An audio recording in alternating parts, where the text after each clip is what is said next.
Tuhan itu ketika gini, maka langit menangisi pada waktu kematian Firaun. Nah, bagaimana kita memahami langit menangis? Bisa tidak langit menangis? Nah, yang menangis itu adalah manusianya. Jadi gini gini ya. Makna di dalam Al-Quran itu dia kosakatanya lebih banyak daripada kosakata bahasa Arab itu lebih banyak, ada 3.000-an. Nah, jadi kalau untuk kosakata bahasa Indonesia itu sangat jauh gitu. Perbandingannya 1.200.000 perbanding 150, Ustaz. Nah iya, jadi gitu dia. Jadi gini ya, sama gini. Jadi untuk memahami bahasa Arab itu kita harus menguasai namanya, yang mana disebut fi'il, yang mana disebut isim, yang mana disebut huruf-hurufnya maupun yang lain sebagainya. Nah itu dia. Ada yang disebut mudhof ilaihi. Nah itu dia. Kedudukan mudhof ilaihi itu adalah bagaimana kedudukannya. Nah itu harus tahu dulu akhi. Jadi gini, sama gini. Jadi saya pernah itu ditanya. Nah itu pernah ditanya ketika ini sama halnya gini. Tunggu bentar, ini ada yang bagus bentar ya, Al-Ahzab, bentar ya, Al-Ahzab.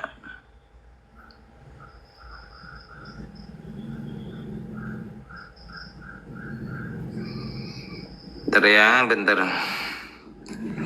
Jadi kita harus paham benar untuk menduduki ayat Al-Quran itu. Bentar ya.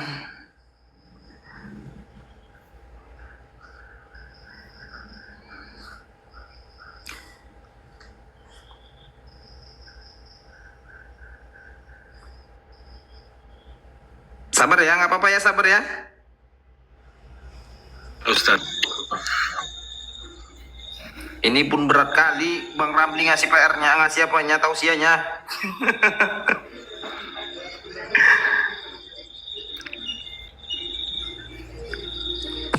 Ya maaf Ustaz, bukan niat. Belajar, insya Allah belajar taslim saya lillahi ta'ala, nggak ada niat apa-apa. Dan nambah ke keyakinan bahwa Allah itu Esa, Allah itu Ahad, Allah itu tidak bisa disekutukan dengan makhluk yang lainnya gitu. Iya, karena kedudukan Allah itu gini dia. Makanya gini, kedudukan Allah itu yang paling utama adalah laisa kamitslihi syai'. Allah tidak diserumpamakan dengan makhluk. Maka adapun ketika Allah akan membuka hijabnya, maka gini ada. Maka pernah saya buka ini Bang Romli. Di dalam hadis Bukhari nomor 6886, maka gini, Allah mendatangi mereka dengan bentuk yang belum pernah mereka lihat untuk pertama kali. Nah itulah yang disebut dengan laisa kamitslihi syai'. Allah tidak bisa diserumpamakan dengan sesuatu apapun. Kenapa? Karena manusia akan melihat Allah itu dengan bentuk yang tidak bisa disamakan. Nah itu dia, dengan bentuk yang belum pernah dilihat oleh manusia itu. Nah itulah untuk penguatan yang saya bilang dari dulu kemarin tuh hadis itu. Nah sama gini, Allah meletakkan kakinya di atas neraka. Itu apakah itu makna yang sebenarnya atau makna yang makna yang tidak sebenarnya? Yang sebenarnya adalah ketika Allah menyampaikan kepada neraka dan surga adalah neraka dan surga itu harus dipenuhi. Nah, itulah makna yang sebenarnya. Kedudukan Allah ketika Allah bertanya, apakah ada lagi yang akan masuk neraka? Apakah neraka sudah penuh? Maka Allah meletakkan kakinya. Nah, itu maksudnya adalah makna yang sebenarnya adalah neraka itu harus dipenuhi. Nah, itu. Jadi laisa kamitslihi syai'. Ketetapan Allah itu sudah mutlak. Laisa kamitslihi syai'. Allah tidak bisa diserumpamakan dengan apapun. Nah, Itu akhi. Jadi bagus ini, mantap ini Bang Romli ini. Mungkin guru saya ini.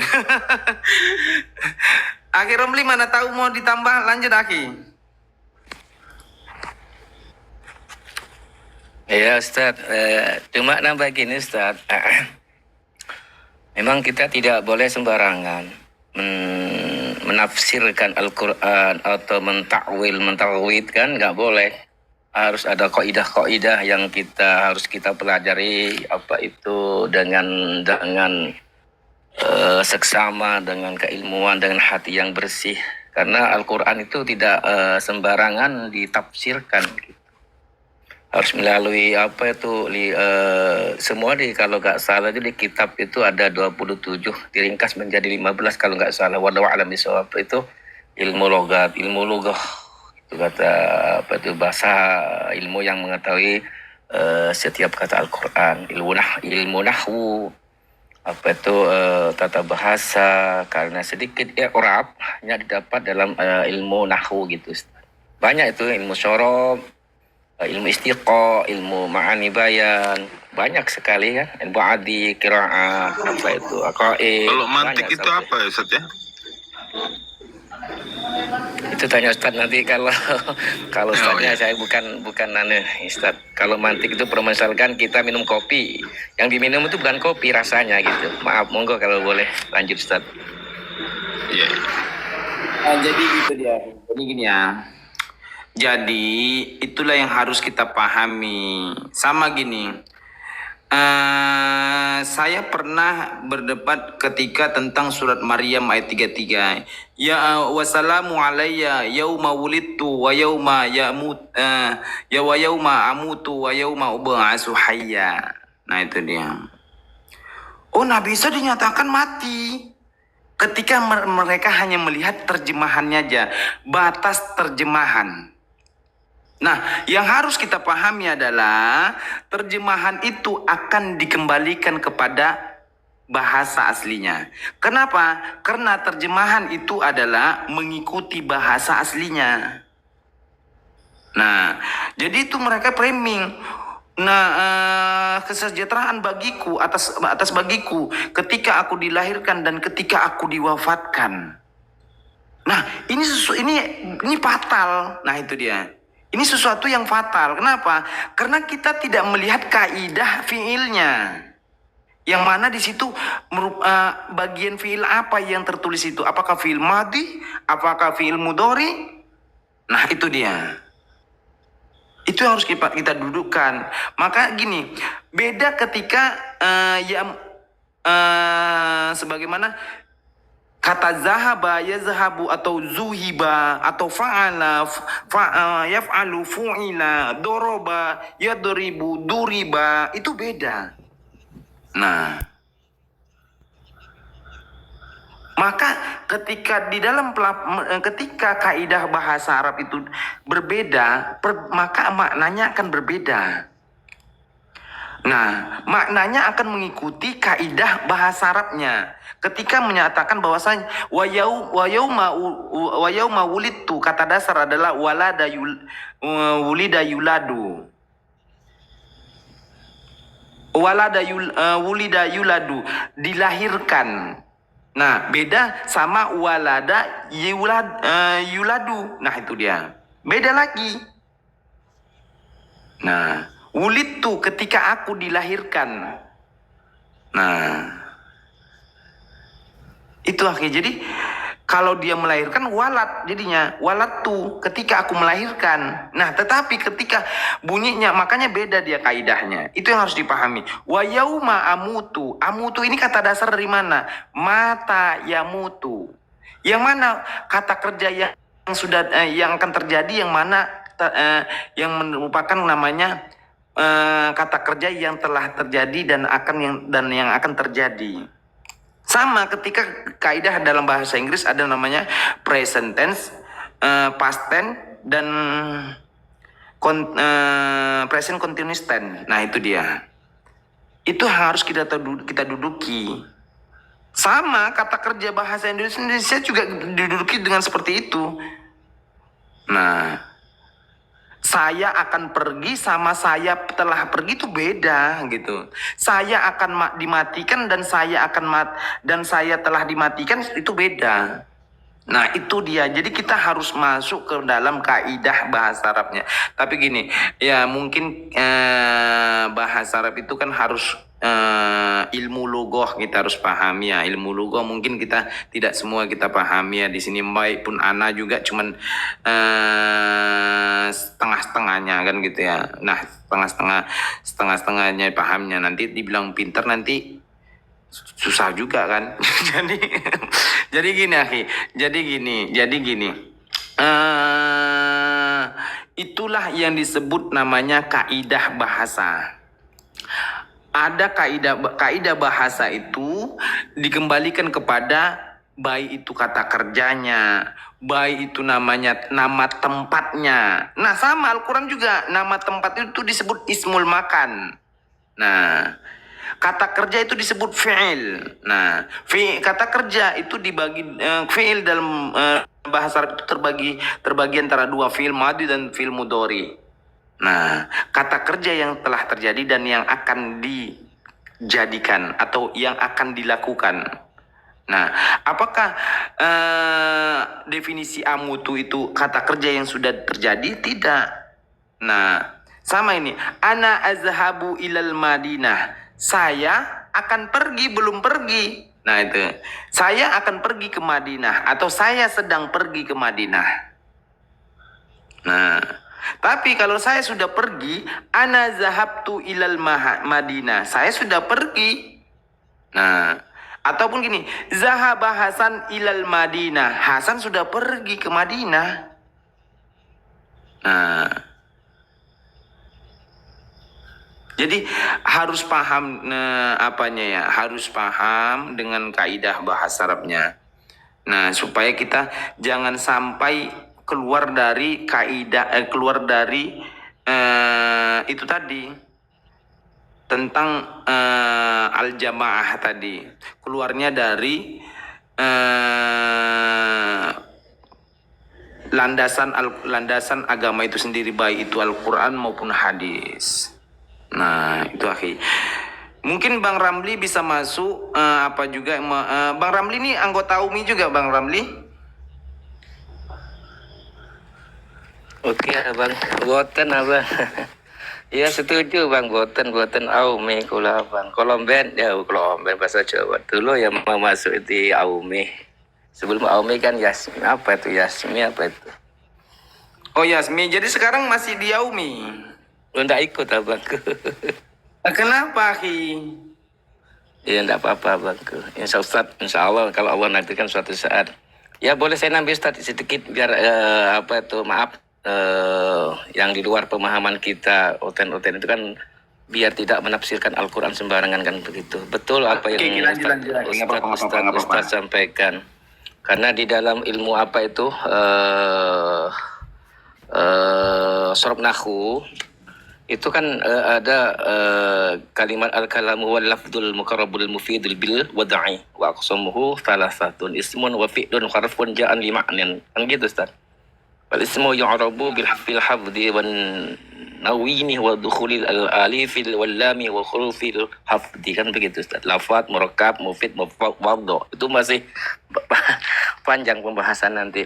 Ya Ustaz, ini namun nambah sedikit Ustaz, ini ada di Al-Qur'an itu yang Ustaz sampaikan tadi itu yang di kalau nggak salah Al-Fat ayat saya megang Al-Qur'an ini Ustaz. Saya ambil Al-Quran tadi, takut kalau baca Al-Quran itu memaknai menafsirkan, takut sembarang kita dosa besar itu. Bahwa di dalam Al-Quran itu dikatakan kalau nggak salah di surat Al-Fat ayat 10. Kalau nggak salah ini bahasa baca. Bismillah, nanti bisa dikoreksi kalau salah. A'udzubillahi minasyaitonirrajim. Bismillahirrahmanirrahim. Innal ladzina yubayyi'unaka innama yubayyi'una Allah yadullahu fawqa aydihim. Memang takasa fa innama yanqusu ala nafsih. Ada jim ini, ada waqaf berhenti. Wa man aufa bima ahada alaihi wa fasayutihi ajran adima. Artinya innal ladzina yubayyi'una ka innama yubayyi'una Allah. Bahwa orang-orang yang berjanji setia kepadamu, di sini garis kurung Muhammad, Sesungguhnya mereka hanya berjanji setia kepada Allah. Nah, yang jadi masalah gini Ustaz. Idza Allah fauqa aydihim. Apa itu? Tangan Allah di atas tangan-tangan mereka. Nah, ini bisa kalau kita nggak teliti menafsirkan sebuah makna ayat zahir Al-Quran. Kan Al-Quran itu ada ayat mutasyabbihah dan mukammat kan gitu. Ini nanti kalau yang nggak bisa, apalagi kita ya kayak saya masih fakir ilmu, yang di luar sana kayak otentik nafsi Al-Quran sembarang kan kita bisa kita counter, kita sanggah gitu Ustaz. Ada Allah di atas tangan mereka, maka barang siapa melanggar janji maka sesungguhnya dia melanggar atas janji sendiri, dan barang siapa menepati janji kepada Allah maka dia akan memberi pahala yang besar. Ini bukan tangan-tangan Allah. Allah berkuasa, innahu ala kulli syai'in qadir. Allah punya sifat jaiz, berkehendak gitu Ustaz. Monggo lanjut Ustaz. Iya benar. Ini terkait dengan namanya ruh. Nah ini. Jadi ketika manusia ruh itu sebelum ditiupkan, Allah telah memperikat janji ruh itu ketika ruh itu belum ditiupkan. Nah itu dia. Jadi ini sebenarnya bukan makna yang sebenarnya. Inilah kedudukan yang tadi Bang Ramli itu bilang itu. Jadi gini ya. Sama-sama kita belajar di sini, sama-sama kita yang tidak paham mudah-mudahan menjadi paham, yang tidak kita pelajari menjadi kita pelajari, yang tidak kita ketahui menjadi kita ketahui. Nah itulah kita bentuklah Aum ini bukan untuk debat. Kenapa? Karena Nabi Muhammad SAW menyampaikan, jangan wahai anak Adam, janganlah kamu berdebat, karena perdebatan itu hanya manfaatnya sedikit, kata Nabi. Nah, manfaatnya hanya sedikit. Nah, itu dia. Maka kedudukan agama Islam itu sebenarnya? Maka Nabi Muhammad menyampaikan, ad-dinu huwa an-nasiha. Nah, agama itu adalah nasihat. Makanya ayat-ayat banyak menyampaikan, sampaikanlah, ud'u ila sabili, sampaikanlah, bukan mendebatkan, bukan pertentangkanlah, bukan. Nah itu dia. Balighuni, nah sampaikanlah. Nah itu, jadi kedudukan Islam itu sebenarnya tidak masuk ke ranah debat gitu.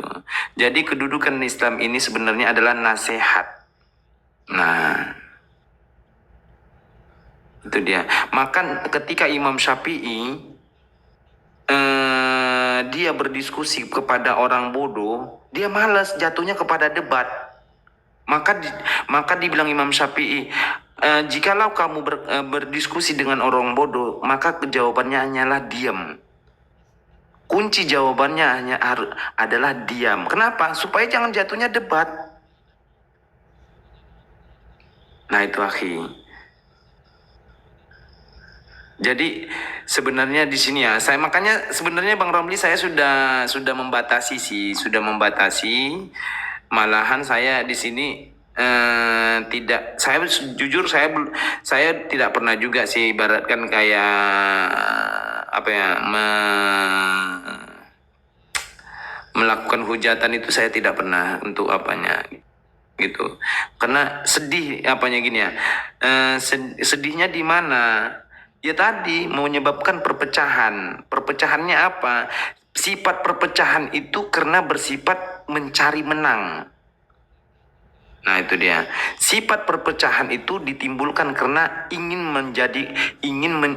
mencari kemenangan, bukan membenarkan yang salah, bukan. Nah itu dia. Karena debat yang dibenarkan adalah debat itu debat terpuji. Nah itu dia. Debat itu didudukan debat itu boleh, tetapi debat terpuji sebagaimana membenarkan yang batil. Menyampaikan yang benar kepada yang batil. Nah itu dia. Itu jadi Itu aja sih tambahan dari saya. Jadi sebenarnya gini ya, sebenarnya resiko untuk apa diskusi kita ini kan kembali kepada kita ya. La taqulu ma la taf'alun kabaru ma'tan indallah. Sesungguhnya janganlah kamu mengatakan apa yang tidak kamu lakukan. Nah itu dia. Kadang-kadang kita makanya gini ya, kembalikan apa yang kita sampaikan kembali kepada diri kita. Nah itu ya. Maka setiap hadis itu menyatakan ahli nafsaka wa yaslulakan nas. Perbaiki dirimu baru perbaiki orang lain. Nah itu dia. Ku anfusakum wa ahlikum naro. Jagalah dirimu baru keluargamu, bukan keluargamu dulu gitu loh. Nah, ku anfusakum, jagalah dirimu, wa ahlikum, dan keluargamu. Nah itu dia. Baru dirimu, baru keluargamu. Dirimu dulu gitu.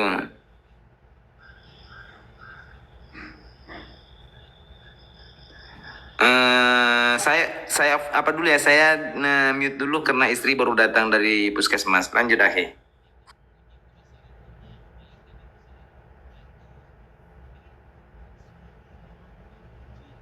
Ya, silakan Ustaz Romli. Mohon dilanjut. Maaf bang, abang Alkay jangan dipanggil Ustaz. Saya bukan Ustaz, Oh, iya. betul Bang Ramli aja. Udah, saya bukan Ustaz. Bukan. Saya bukan. Monggo, Ya monggo. memang betul disampaikan apa Ustaz Hasan tadi itu. Memang kita ini banyak sekali di dalam Al-Quran itu untuk menuju kepada kebaikan atau kesesatan, untuk kembali ke jalan Allah yang lurus, ihdinas siratal mustaqim.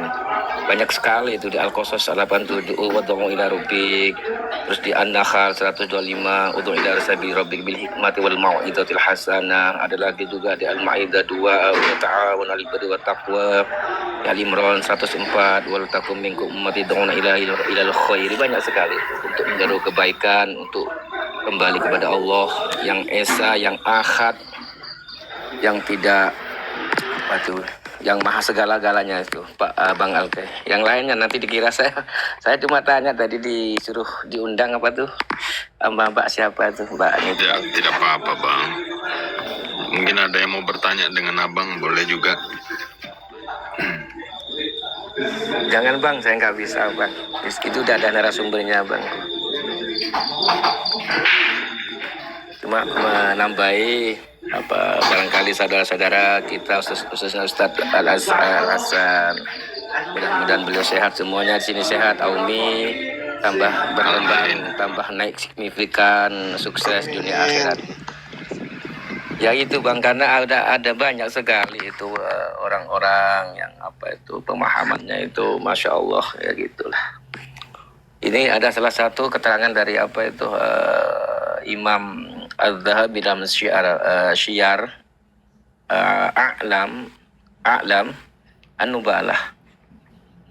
Wa tanhanil qaul yanzil bidzatih kama la naqulu yanzilu bi'ilmihi bal naskutu wa la natafadasahu ala Rasulullah sallallahu alaihi wasallam bi'ibaratin mu'tada'atin. Utanhau anil qaul. Ini qaul ini. Ada qaul jadid itu dari panjang, saya nanti pembahasan kalau qaul jadid dan qaul ini panjang sekali. Artinya gini, dan kami melarang mengucap Allah apa itu turun dengan zatnya, sebagaimana kami tidak berkata Allah turun dengan ilmunya. Akan tapi kami diam dan tidak merasa lebih fasih atas di Rasulullah dengan ibarat-ibarat yang bid'ah. Jadi lebih baik kita diam kalau apa itu nggak tahu, kalau kita nggak paham. Itu betul kata Ustadz Hasan, betul sekali, saya setuju. Ilmunya luar biasa. Mudah-mudahan beliau sehat walafiat, selalu dalam lindungan Allah Subhanahu wa taala. Semuanya juga di sini, di room ini.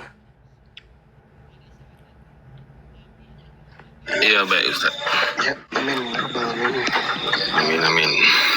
Mungkin ada saudara-saudara yang mau bertanya tentang syirik. Ya, mungkin tentang syirik ini ada sedikit pertanyaan juga. Ya. Tentang bagaimana dengan orang yang sudah Islam, dia tetap meyakini kalau Allah itu tetap satu-satunya Tuhan, tetapi itu dia keluar dari Islam. Karena mungkin gara-gara rezekinya, mungkin gara-gara uang atau gara-gara apa. Tetapi dalam hatinya itu tetap Allah lah satu-satunya. Cuman gara-gara dia ini mungkin karena uang, karena wanita atau karena apa gitu, dia berpindah. Tetapi keyakinannya tetap Allah gitu. Itu gimana itu? Di dalam hatinya tetap menuhankan Allah. Ibaratnya tuh menipu diri sendiri juga gitu. Itu hukumnya apa itu? Ya. Hukumnya Monggo tetap Bang syirik. Ramli atau Pak Ustadz. Oh bisa, sudah bisa. Baik, Oke, baik. nanti Monggo, tambah ya Ustaz Ustaz Ramli ya. Nanti Insya tambah ya. Allah. Kalau bisa insya Allah. Iya, jadi hukumnya tetap syirik, tetapi amal perbuatannya ditolak semuanya. Yang sesudahnya, yang sebelumnya maupun yang sesudahnya, sebagaimana yang tadi saya bilang tadi. Misalnya nih, dia sebelumnya tidak melakukan kesyirikan, dia beribadah. Dia Dia tidak melakukan kesyirikan, walaupun syirik besar maupun syirik kecil. Nah, itu dia. Nah, sebenarnya syirik ini kan terbagi dua ya, syirik besar dan syirik kecil. Nah, sesuatu yang mengada-ngadakan misalnya bahwasanya ada rasa kesialan pada sesuatu benda ataupun pada sesuatu yang melintas, itu syirik juga. Nah, itu syirik itu. Nah,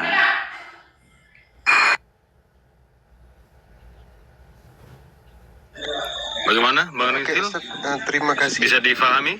Bisa. Ya. Kalau dengan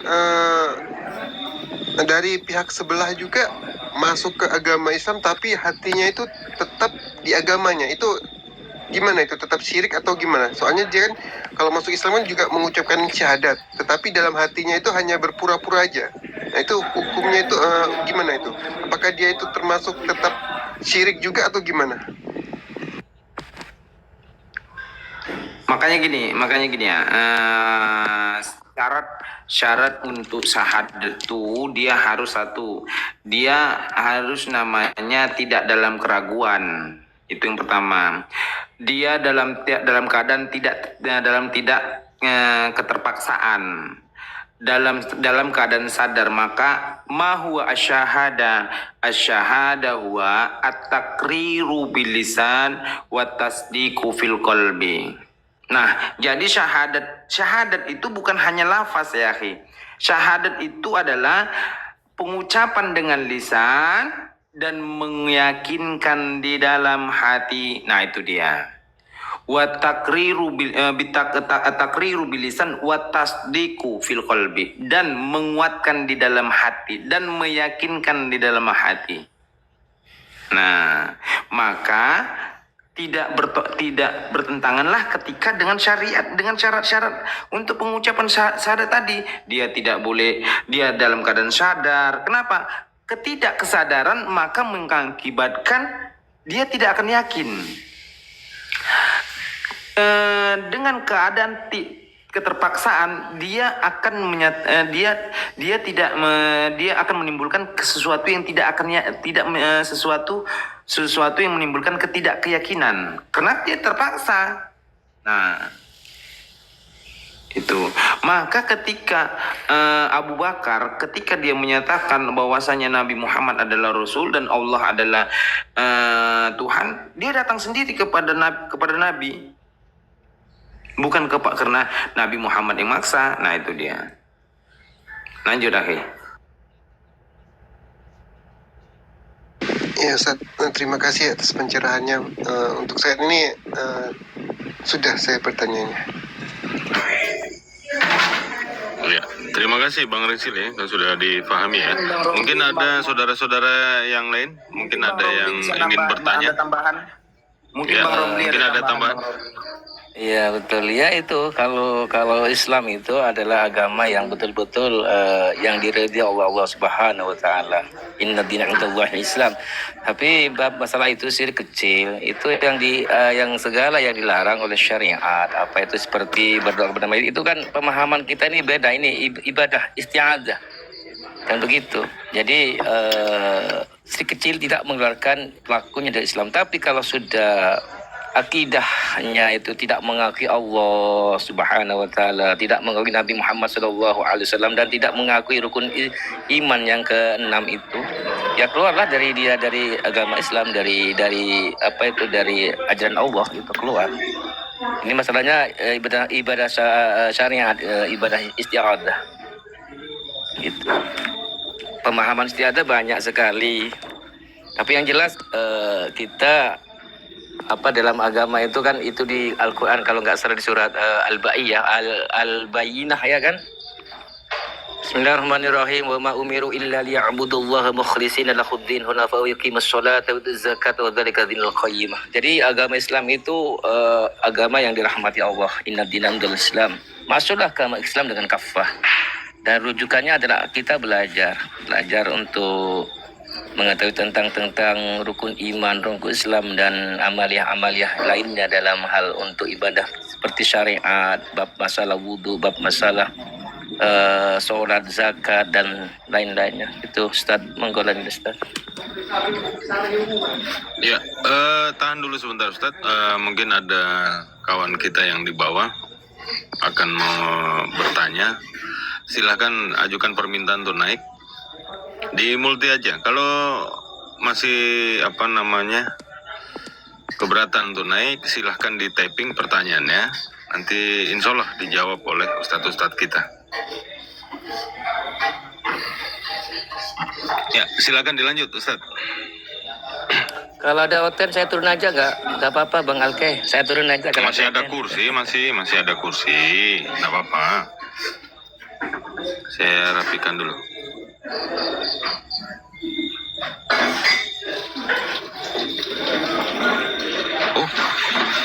Yang nggak berubah. Yang bisa ngerapikan hanya host. Oh gitu ya. Silakan harus dirapikan. Nah, masih ada 2 kursi.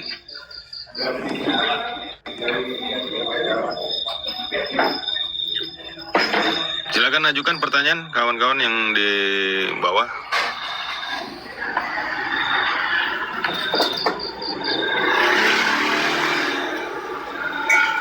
Monggo dilanjut Ustaz. Sambil menunggu pertanyaan. Ya, monggo Bang. Iya betul. Masalah syirik asghar, syirik kecil ini adalah artinya apa ya? Syirik yang dihasilkan dari suatu perbuatan ataupun ucapan yang dinyatakan sebagai perbuatan syirik oleh syariat syar'i, namun tidak sampai menyebabkan keluar daripada agama Islam. Meski tidak sampai membuat pelaku keluar dari agama Islam atau murtad. Namun jangan dianggap sepele ini, jangan dianggap remeh syirik asghar ini. Karena syirik asghar ini juga tidak bisa diremehkan juga. Sebab syirik asghar juga dapat mendorong seseorang untuk melakukan perbuatan syirik akbar yang bisa menyebabkan keluar dari agama Islam atau murtad gitu. Maka hati-hati. Contoh kita sholat, kita bacaan pun kalau ditekan iya itu kan ada ya tasdid, ya alif kasrah, iya fathah, ya iya itu kan kalau orang kadang-kadang kita sholatnya iya inteng. Jadi nggak ditekan. Kalau di tajwid itu iyyaka na'budu wa iyyaka nasta'in gitu. Nah, makanya hati-hati, ini syirik asghar juga dapat mendorong seseorang untuk melakukan perbuatan syirik akbar yang bisa menyebabkan keluar daripada agama Islam gitu. Maka perlunya untuk belajar agama. Makanya Islam mewajibkan pengikut umat Rasulullah SAW untuk terus talabul ilmi, mencari ilmu yang betul-betul gurunya, sanadnya sampai ke Rasulullah SAW. Monggo Ustaz, lanjut Ustaz.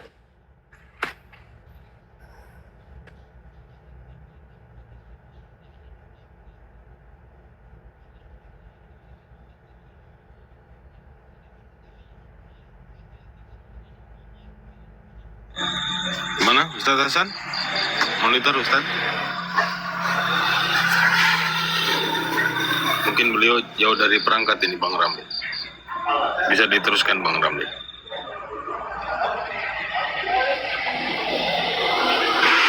dikira nanti saya mendominasi, janganlah, yang lain aja, yang lain aja, yang lain aja. Boleh kita berbagi, barangkali saya dapatkan ilmu nanti dari saudara-saudara yang di sini. Bang, Bang Alke, panjenengan. Nah, Saya tak dengarkan aja, nanti barangkali ada yang nanti perlu Ustadz Hasan, mungkin beliau lupa alfa atau hilap, nanti saya bisa nambah sedikit. nanti kalau saya bernarasi atau tausiah Yang langsung lainnya room roomnya Bang Ramli. Tidak apa-apa yang lain.